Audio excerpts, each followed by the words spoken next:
বিপদে মানুষের পাশে দাঁড়াতে গিয়ে নিজের প্রাণ দিল সোনামুড়ার বেজিমারা গ্রামের জহির উদ্দিন। বন্যা কবলে দুর্গত মানুষকে ত্রাণ বিতরণের সময় নাম না জানা বিষাক্ত পোকার কামড়ে আহত হয় সে। গতকাল সন্ধ্যায় চিকিৎসাধীন অবস্থায় মৃত্যু হয় ৩৮ বছর বয়সী জহির উদ্দিনের। ছোটবেলা থেকে ছিল সমাজসেবা অন্তঃপ্রাণ।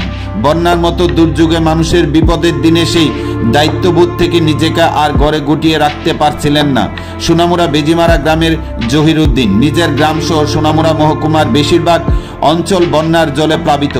কেউ গৃহহীন, কেউ নিজের বাড়িতে জলবন্দী। এই অবস্থায় নিজের জীবনের মায়া তুচ্ছ করে কখনো গলা জল, কখনো আবার কোমর জল পেরিয়ে জলবন্দীদের উদ্ধার করা, তাদের কাছে জল, খাবার ইত্যাদি পৌঁছে দেওয়ার কাজে লেগে পড়েছিল জহির।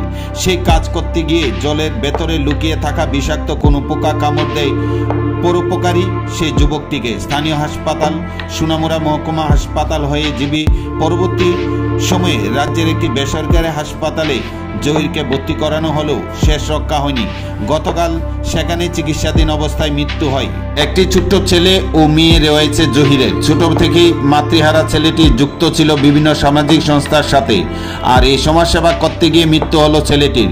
সরকার পাশে দাঁড়াবে কি জহির উদ্দিনের অসহায় পরিবারের? সেটাই বড় প্রশ্ন।